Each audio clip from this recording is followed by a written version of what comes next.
Bonjour à tous, Grégoire pour le monde des études.fr avec un nouveau tuto sous PowerPoint mais qui est également valable pour les autres programmes Office, donc Excel et Word notamment, puisque ça consiste à regarder comment ça se passe pour le format de forme et c'est le deuxième tuto qui est consacré à ce sujet-là.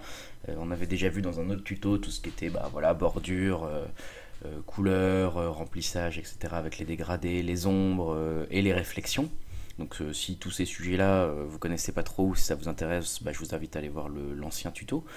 Aujourd'hui, c'est plutôt la suite du tuto pour aller voir tout ce qui concerne la 3D, la taille et la position et la zone de texte dans une forme.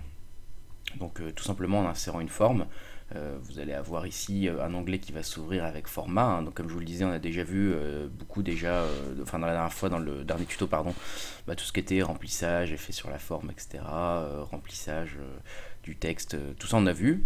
Insérer une forme, pour info, c'est là, je le rappelle vite fait, insertion forme, onglet insérer forme. Là, ce qui nous intéresse, c'est de voir tout ce qui est 3D. On va commencer par ça en tout cas, donc il suffit de faire clic droit, format de la forme, et vous voyez que vous avez format 3D, rotation 3D qui sont ici. On va regarder un petit peu ce que ça nous offre comme possibilité. C'est assez vaste, ça c'est assez bien, ça a été assez bien fait par Windows. Bon, c'est pas parfait, bien sûr, c'en est loin, mais on peut faire pas mal de petites choses. Vous voyez que déjà vous avez... alors on va commencer par rotation 3D pour aller regarder les valeurs prédéfinies qui existent, parce que c'est souvent celles-ci les plus utiles. Alors vous en avez, elles sont regroupées en trois sortes, les options de rotation parallèle, qui consistent à faire des rotations isométriques. Les options de perspective simplement, donc en fait c'est un simple entre guillemets effet de perspective, vous allez voir que la forme sera déformée en fonction de comme si elle était proche ou loin de nous. Donc c'est-à-dire que les points les plus proches apparaîtront vraiment beaucoup plus gros que les points les plus lointains, comme si on regardait une route qui s'étirait très très loin à l'infini. Et puis la perspective, la rotation qu'ils appellent oblique, qui est une sorte de fausse 3 dimensions en fait, où ça va juste, comme on le voit sur les petits dessins, rajouter un peu de profondeur à notre forme, sans qu'elle soit vraiment dans un espace 3D. Donc on va sélectionner une forme, on va faire des essais. On va se faire celle-ci par exemple, je vais prendre parallèle, alors elle s'appelle excentré isométrique 1O, bon le nom peu importe, vous voyez que ça fait donc tourner ma forme. Je vais rester dans la rotation 3D, vous voyez que j'ai mes trois axes, X, Y et Z, et je peux bouger ma forme sur ces trois axes, donc je la fais tourner en 3D, voilà, comme si j'avais une caméra et que je pouvais tourner autour de ma forme. Donc là je tourne sur l'axe X, je peux la faire tourner sur l'axe des Y, et puis je peux la faire tourner sur l'axe de la profondeur. Voilà, donc ça c'est quelques petits exemples de ce qu'on peut faire. Donc là vous pouvez régler votre propre perspective, votre propre point de vue comme vous voulez. Ce qui est important, et là on va mieux voir la 3D, c'est pas tellement avec la rotation 3D. La rotation 3D, c'est là où vous allez principalement choisir une valeur prédéfinie et puis peut-être la modifier un petit peu. Mais ce qui va surtout être intéressant, c'est après aller dans format 3D pour pouvoir jouer avec les biseaux, la profondeur, etc. Où c'est là où on va mieux voir la 3D. Alors on va tout de suite regarder en premier la profondeur. Je vais lui donner une profondeur, ici elle en a pour l'instant à 0 point. Je vais lui donner une profondeur de 15 pour qu'on voit tout de suite sur ma forme à côté, vous voyez, un peu d'épaisseur. Mon rectangle commence à vraiment devenir en 3D. Donc là, on commence à voir un peu la 3D se dessiner. Donc c'est avec cette option de profondeur que ça se joue. Vous pouvez, là j'ai mis 30, mais on peut aller, comme on le voit ici inscrit, jusqu'à 1584. Donc faire des choses très très très très profondes. Pourquoi pas, moi je m'en sers pas très souvent, mais voilà, pourquoi pas. On n'est pas obligé de la régler en points, je crois de mémoire, on peut la régler également en centimètres, donc je peux faire 2 cm il me semble, voilà, vous voyez 2 cm, ça marche. Je vais rester sur 30 points pour l'instant. Pourquoi je vous ai signalé qu'on pouvait le régler en centimètres, parce que par exemple si je fais insérer un carré, voilà, je vais regarder la taille et position de ce carré, je vais en faire un de 2 cm sur 2 cm. Voilà, si je fais clic droit, format de la forme, donc j'ai fait un carreau de 2 cm sur 2 cm, je vais lui faire une rotation comme celle-ci, et si je lui mets une profondeur de 2 cm, ça va me faire tout simplement un cube parfait. Donc voilà, ça peut être intéressant de la remettre en centimètres pour matcher les valeurs de votre forme. Donc je reviens sur mon format 3D, comme je viens de vous l'indiquer, on était toujours sur la profondeur, et puis il y a les biseaux qui vont nous donner un petit peu cet aspect de profondeur justement, qui vont nous permettre d'accrocher un peu la lumière. de donner un effet voilà, sur nos surfaces, sur nos faces. Donc voilà, par exemple, je vais mettre un biseau, alors lesquels on voit bien, celui-ci est pas mal, effectivement, celui-là on le voit bien, le croix, donc sur le haut de la forme, donc la face qui tourne tout simplement vers le haut, et puis le bas de la forme, la face tournée vers le bas, on le voit ici, il vient de se dessiner. Quand vous mettez un biseau, quel que soit celui que vous avez choisi, ça peut être un biseau rond, un biseau, voilà, une inclinaison, un truc art déco comme ils appellent ça, on peut mettre art déco, il est pas mal par exemple. Vous avez après la possibilité de choisir sa largeur et sa hauteur. Alors largeur tout simplement, hein, vous regardez bien la forme qui est là. Si j'augmente la largeur, vous voyez que tout simplement, il va partir d'un point plus central. La largeur de ce biseau qui est ici va être plus grande. Donc ici de 43 points. Et puis sa hauteur, c'est tout simplement la hauteur du biseau. Hein. Donc vous voyez que plus je l'augmente, plus ce biseau va être profond. Donc là, voilà, je peux faire quelque chose de très profond comme ça si je veux. Et on peut le faire, elle met la même chose sur le bas. Donc c'est pas forcément très beau, hein, je vous montre juste pour qu'on le voit bien. Ça c'était pour les biseaux, donc vous en avez pas mal, hein, je vous invite à les explorer. Vous voyez que vous pouvez faire des formes assez marrantes, des choses un peu plus douces, faire des choses très marquées, un peu comme si on avait un bac à fleurs quasiment là. Je vais rester sur celui-ci qu'on voit bien à l'écran. On peut également, bon ça je le fais jamais donc je m'en sers pas trop personnellement, mais vous pouvez mettre des contours sur votre forme, hein, donc vous voyez ça rajoute, alors on les voit peut-être pas bien, ça rajoute des contours à ma forme, hein, tout simplement, à ma profondeur. Bon, moi je le fais pas souvent. Et puis un autre truc que je vous ai pas montré qu'on peut faire, mais que je fais pas très souvent parce que les résultats sont pas souvent très beaux, c'est de changer la couleur de la profondeur en fait. Là je l'ai mise par défaut, elle se met automatiquement sur la même couleur que votre forme. Mais vous pouvez la changer en orange par exemple, et vous voyez que votre profondeur, donc les 30 points de profondeur qu'on a mis ici, sont en orange. Donc je vais les laisser en bleu comme c'était. Et puis enfin on peut choisir un peu le matériel de notre surface, de notre forme 3D. Donc vous avez pas mal d'options, vous avez l'option standard avec 4 options, mat chaud, plastique, métal. Vous avez fait les effets spéciaux, bordure sombre, bordure arrondie à 2 dimensions, maquette, et la transparence avec 3 options. Bon, principalement, moi je me sers de standard. Alors standard, qu'est-ce que c'est? C'est tout simplement, ça va faire une matière plastique en gros, mais avec de plus en plus de spécularité, alors c'est-à-dire de réflexion, hein, sur votre matière. Donc si vous choisissez mat, il y a très peu de réflexion, comme si la lumière était peu réfléchie par votre matériau. Et puis plus vous allez aller choisir vers la droite, plus ça va être réfléchissant. Donc là j'ai choisi mat chaud, c'est un petit peu plus réfléchissant. Plastique, on voit encore un peu plus des réflexions. Et puis métal, c'est très réfléchissant. Donc vous voyez qu'on a quelque chose qui brille beaucoup. On va peut-être choisir allez, celui-ci pour le moment, plastique. On peut choisir, alors effectivement on peut regarder les autres, bordure sombre, ça va garder ça, mais ça va faire exprès d'assombrir un peu les bordures pour mieux détacher la forme du fond de votre slide. Bordure arrondie, là cette fois-ci c'est l'inverse, c'est que ça va les rendre un peu presque transparentes vos bordures, vos tours, pour que votre forme 3D, votre objet 3D il s'intègre mieux dans votre espace, dans votre slide.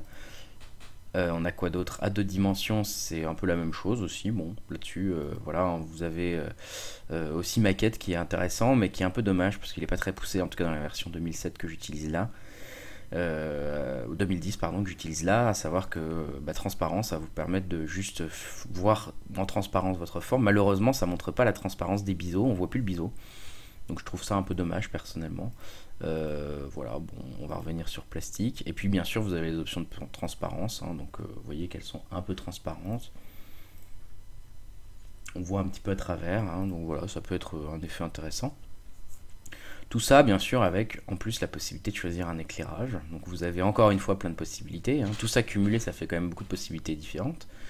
Là, vous avez l'éclairage par défaut et ce qu'ils appellent neutre en 3 points, donc 3 lampes.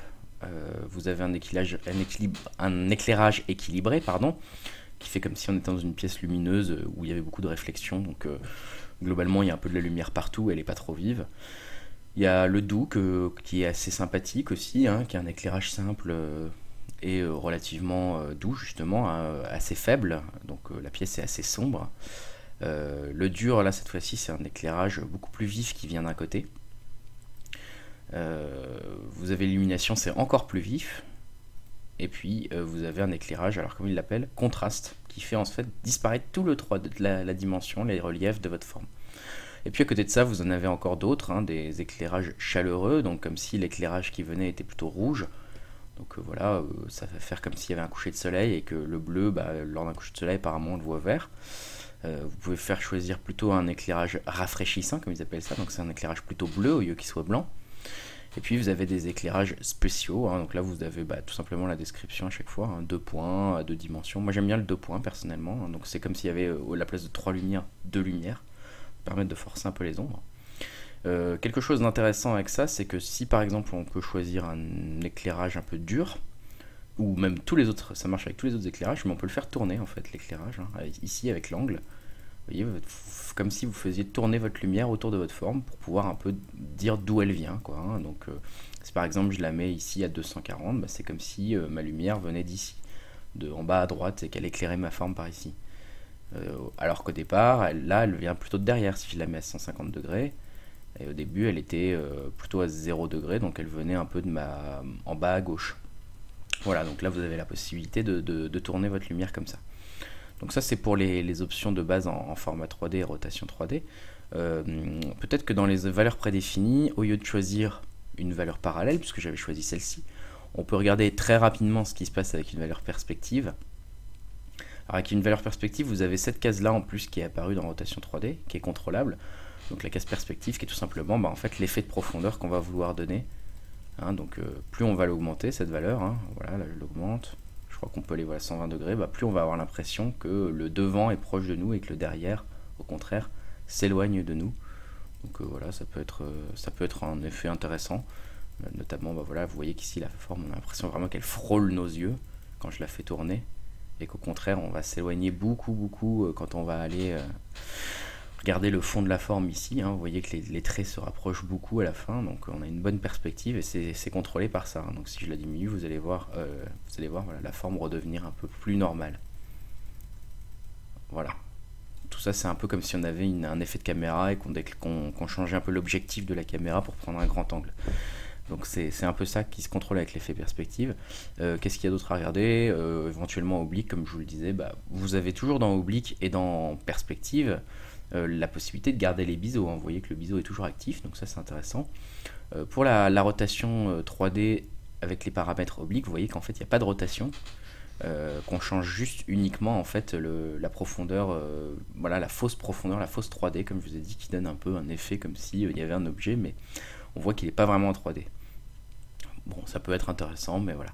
En tout cas, je vous conseille d'explorer. Vous voyez qu'en multipliant tous ces paramètres les uns avec les autres, vous avez une possibilité, d'énormes possibilités. Alors je vous ai fait quelques formes, par exemple ici par défaut, voilà, avec des biseaux différents, avec des lumières qui viennent un peu de lumière dure qui viennent un peu de la droite, avec un peu de perspective ici on voit, hein. Là vous avez beaucoup de perspective dans cette forme là, là vous avez une forme un peu transparente, là vous avez un éclairage plutôt chaud qui vient du coup la rendre verte avec un beau reflet ici, là vous avez encore un autre biseau, enfin il y a plein de choses à faire. Ce qui est intéressant c'est que vous pouvez travailler pendant une dizaine de minutes pour vous faire voilà, comme ça quelques formes que vous aimez bien. Et puis après, une fois que vous avez choisi quelques formats 3D que vous aimez bien, ce qui est bien c'est que vous pouvez par exemple prendre un cercle.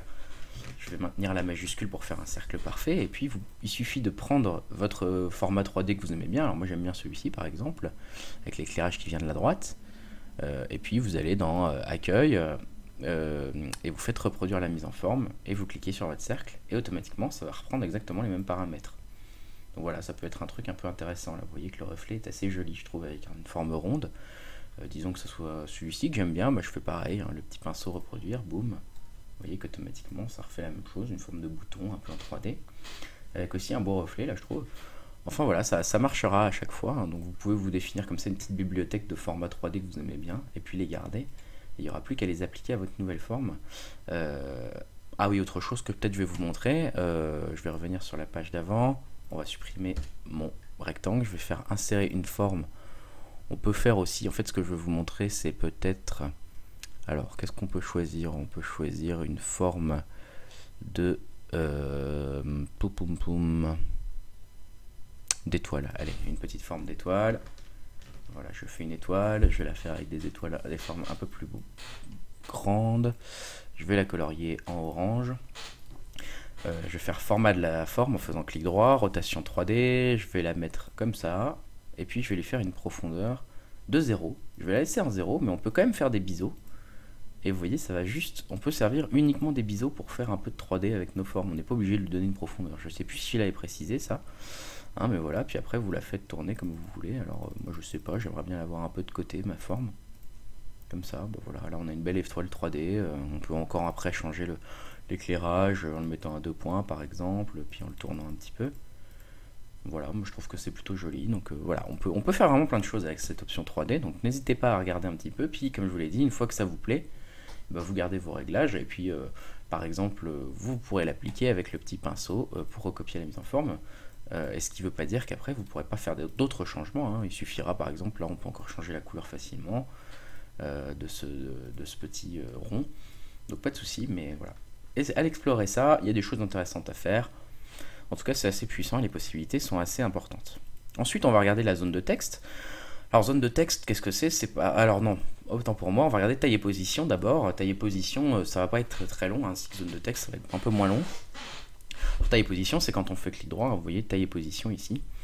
Ça va vous offrir cette petite fenêtre où vous allez pouvoir choisir, vous avez la description de votre forme que vous avez sélectionnée avec sa hauteur, sa largeur, hein, donc ici 2 cm 83 sur 10 cm de large. Voilà, vous pouvez par exemple dire bah non, finalement moi je veux plutôt un carré, un rectangle de 2 cm sur 10 ou un carré de 2 sur 2. Vous pouvez choisir la rotation, hein, 45 degrés, pourquoi pas, boum. Voilà, donc c'est ici où vous allez pouvoir choisir, comme l'indique le nom, la taille et la rotation de votre forme. On va remettre 2 sur 10, pourquoi pas. Quelque chose d'intéressant aussi, c'est que vous pouvez, alors disons que vous avez une forme que vous aimez bien, par exemple, je sais pas, on peut faire alors ce que je veux dire, c'est qu'en fait on peut se servir de ce panneau de taille et rotation, notamment avec ici l'échelle proportionnelle et les échelles de hauteur, pour pouvoir faire des graphiques ou des choses comme ça, entièrement construits à la main sous PowerPoint, hein. Donc par exemple, si je me dis que voilà, ma barre de 10 cm de large, c'est ma barre de référence qui fait 100%. Si je veux faire, je la copie, je la colle. Si je veux faire taille et position, quelque chose qui représente 50%, j'ai plus qu'à taper 50% ici et ça va se faire automatiquement. Vous voyez, donc je peux faire un graphique assez facilement comme ça, en changeant les valeurs, hein. Ça aurait pu être 27%, etc., etc. Vous pouvez facilement faire un graphique ici. Vous voyez que je viens de faire 2 barres d'un graphique en 2 secondes. Je sais pas si on fait 57% par exemple. De la forme originale, on peut faire ça, on peut la colorier en gris foncé, aligner les deux au milieu, et puis vous voyez que vous avez une barre un peu remplie, comme si on avait une batterie qui se remplit ou quelque chose. Enfin, c'est très facile de faire quelque chose grâce à ce petit panneau taille et rotation, notamment avec ces options d'échelle, de hauteur et de largeur. Qui marche en pourcentage. Alors vous pouvez aussi cocher proportionnel, hein, ça c'est intéressant. Proportionnel, ça veut dire que quand vous allez bouger un des côtés, tout va bouger en même temps pour qu'elles aient toujours le même ratio hauteur fois largeur. Donc ça, moi, c'est quelque chose que j'aime bien faire aussi pour pas déformer certaines formes ou certains objets. Si vous êtes un peu embêté à faire une forme un peu plus compliquée, parce que voilà, j'ai pris un rectangle, mais si on fait une forme, je sais pas, un logo ou quelque chose, alors je vais juste faire un exemple. Voilà, on a ce logo là, ou c'est une croix, ou je ne sais pas. Là, voilà, je peux faire comme ça et la déformer complètement, ce qui est assez moche. Par contre, si je fais clic droit, taille et position et dire proportionnel, cette fois-ci, je ne pourrai plus juste la déformer. Enfin, je peux la déformer de façon contrainte en disant proportionnel, fais-moi une forme de 50%, et automatiquement, ça va adapter ma variation à 50% en largeur et en hauteur. Donc ça, c'est juste le principe de la proportionnalité, hein. Voilà, donc ici avec taille et rotation, mine de rien, je vous incite à regarder un petit peu tout ça, parce que c'est assez intéressant voilà, comme on l'a vu, on peut faire des graphiques assez simplement avec PowerPoint. Rappelons que ça marche dans Excel et dans Word aussi, hein, mais en quelques clics, en définissant une barre et puis en disant je veux finalement tant de pourcents de cette barre en largeur ou tant de pourcents de cette barre en hauteur, on se fait nous-mêmes notre propre graphique. Sachant que ça marche tout ça bien sûr sur la 3D, hein, également, qu'on a vu avant. Donc tout ça vous allez pouvoir faire des cubes proportionnels en 3D, des choses, voilà, là-dessus la seule limite est votre imagination, comme d'habitude un petit peu avec PowerPoint, une fois qu'on a compris les règles. Donc ça c'est pour la taille et la position. C'était pour la taille pardon et la rotation. Je vais faire clic droit, on va regarder très rapidement juste la position. Alors position, c'est tout simple, hein, ça vous permet de partir du coin supérieur gauche de votre forme, de la placer sur votre diapositive. Donc par exemple vous allez pouvoir dire moi je la veux à 2 cm de mon coin supérieur gauche de ma diapositive, boum, ça c'est à l'horizontale, et à 2 cm à la verticale aussi, donc je la veux en gros ici à peu près, hein. Et vous voyez que ici on est en fait, le coin en haut à gauche de ma forme est à 2 cm vers la gauche et vers le bas, vers la droite et vers le bas pardon, de l'angle de ma slide. Donc voilà, hein, si par exemple je veux la coller en haut à droite, en haut à gauche de ma slide, il suffit de dire que je veux 0 0 par exemple, hein, 0 0, je vais mal taper pardon, taille et position 0 0, voilà, donc ça va venir se coller. Là ça va vous permettre, si vous êtes sur un masque de PowerPoint assez compliqué qu'un client vous a transmis, etc., de pouvoir exactement placer toujours la même forme sur la même slide, toujours au même endroit, pour faire un repère visuel assez facilement. Ça peut être assez utile de dire nous on a notre je sais pas, notre slide de notre renseignement méthodologique qui est toujours à cet endroit là. Vous regardez taille et position, clic droit, vous regardez la position horizontale, la position verticale, vous les notez quelque part, et puis après vous allez systématiquement les appliquer. Et comme ça vous aurez toujours votre cadre de rappel méthodologique ou de définition ou autre, toujours au même endroit, ce qui fera un repère visuel facile pour vos clients lors de la présentation. Alors pour info, vous pouvez le placer à l'origine. L'origine de votre distance peut être le coin supérieur gauche de la slide, donc en haut ici, mais ça peut aussi être tout simplement le centre de la slide. Donc ça, voilà, on peut mettre 0 0, hein, ça va venir se placer au centre. Donc ici, l'angle ici, le coin en haut à gauche de ma forme est au centre de ma slide. Voilà, ça c'est pour info. Sachant que, autre précision, dans cette position, on peut préciser des valeurs négatives, bien sûr. Donc on peut dire moins 5 cm du centre. Voilà. Donc là, ici, c'est à moins 5 cm par rapport au centre. Donc c'est à 5 cm à gauche du centre. Enfin voilà, vous avez la possibilité de faire plein de choses avec ça aussi. Et puis on va terminer sur la zone de texte. Alors zone de texte, c'est pas très compliqué. On va ajouter du texte. On va écrire lorem ipsum, du faux texte. On va changer la police, on va mettre de la sensation, voilà, et on va le mettre en très gros, comme ceci. Donc quand vous avez une forme et que vous insérez du texte, après vous avez la possibilité, dans le format de la forme, zone de texte, de changer plein de choses, à savoir l'alignement, ce qui va être en haut, en bas, au milieu, centré par le haut, etc. Donc on va commencer par exemple avec un tout petit texte, là je l'ai écrit en très gros. Donc vous voyez que moi ici, par défaut, quand je crée une forme, j'ai dû enregistrer ça dans mes préférences, mais elle est toujours centrée, mon texte est toujours centré à la fois au milieu et au centre. Donc pour le texte, vous pouvez bien sûr le mettre au milieu, à gauche, à droite, avec les panneaux de contrôle du texte. Et puis pour la position vers le haut ou vers le bas, donc là ici effectivement ça se fait dans zone de texte, et vous voyez que alignement vertical, moi j'ai choisi milieu, mais vous pouvez le mettre en haut ou en bas, ou par défaut, vous pouvez lui dire directement centre-le-moi au milieu, hein, vous avez cette option-là. Vous avez également dans ce panneau de contrôle l'orientation du texte, donc ici dans cette forme-là, sans la faire tourner sur elle-même, vous pouvez dire moi je veux tourner uniquement mon texte dans cette forme, faire pivoter le texte par exemple, et voilà, là il se retrouve à 90 degrés, ou l'empiler, lorem ipsum, bon ça c'est assez bizarre comme option. Donc ça c'est pour ces deux petites options qui vont vous permettre de mieux placer votre texte. Et puis vous avez après d'autres choix qui vont vous permettre par exemple d'ajuster la forme texte. Et vous voyez qu'elle se réduit automatiquement autour de mon texte, cette forme, avec des marges quand même, hein, ce qu'on appelle les marges intérieures. Donc les marges ici du haut et du bas, vous voyez que c'est 0,13. Donc si je les augmente, hein, vous voyez que ma marge du haut 1,3 cm. Au contraire, je peux la mettre à 0 pour que il n'y ait aucune marge ni en haut ni en bas de mon texte. Alors quand je dis aucune, en fait, il y en a toujours une. Votre texte, en fait, vous voyez qu'il correspond à peu près à la hauteur de la barre qui clignote, en fonction de la police, etc. Ça, il y a des choses qui changent, hein. Il y a des polices qui collent plus ou moins, on va dire, à la barre, qui définissent une barre plus petite, et du coup, vous aurez une forme qui va vraiment coller au texte. Ça dépend de votre police. Là, j'utilise la police sensation, Et là, il y a toujours un peu d'espace au-dessus de votre texte. Mais ça peut changer avec une autre police. Je peux peut-être essayer avec Calibri, ou Calibri, vous voyez que c'est encore pire. Donc voilà, ça va dépendre un petit peu de la police et puis de la taille de la police que vous avez choisie. Je vais augmenter un petit peu ça. Vous voyez que si j'augmente automatiquement la taille de ma police, automatiquement ma forme change de taille également, puisque j'ai dit que ma forme devait s'ajuster à la forme du texte. Donc ça c'est un petit peu magique, hein, boum, vous voyez qu'elle grossit en même temps. Vous remarquerez également que lorsque j'ai grossi mon texte, quand je passe à plus de 48, à 54, mon texte revient à la ligne parce que tout simplement, il y a coché ici dans mon panneau, renvoyer le texte à la ligne dans la forme. Donc si je le décoche, hein, il revient sur une seule ligne et puis je peux continuer à l'augmenter sans qu'il revienne à la ligne et ma forme suivra la taille de mon texte. Donc ça c'est assez pratique. Alors bien sûr je peux rajouter encore des marges, hein. Vous avez également les marges à gauche ou à droite, vous n'êtes pas obligé de mettre les mêmes à gauche et à droite, hein. Vous pouvez laisser plus de marge à droite, plus de marge à gauche, etc. Autre possibilité, alors voilà, on va faire fermer.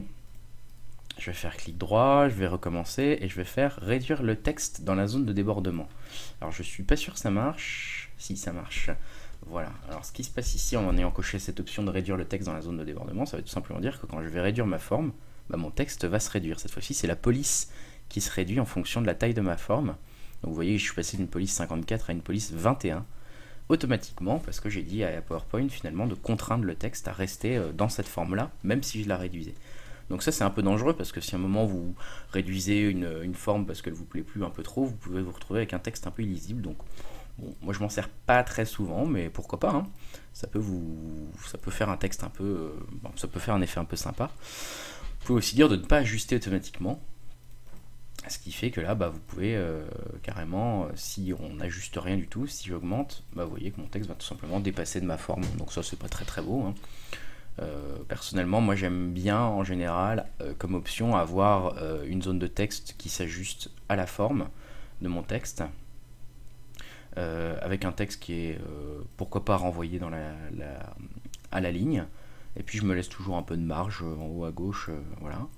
Et puis après, moi après je redéfinis quelle largeur je veux exactement pour pouvoir dire à partir de quand ça va rentrer dans ça va revenir à la ligne.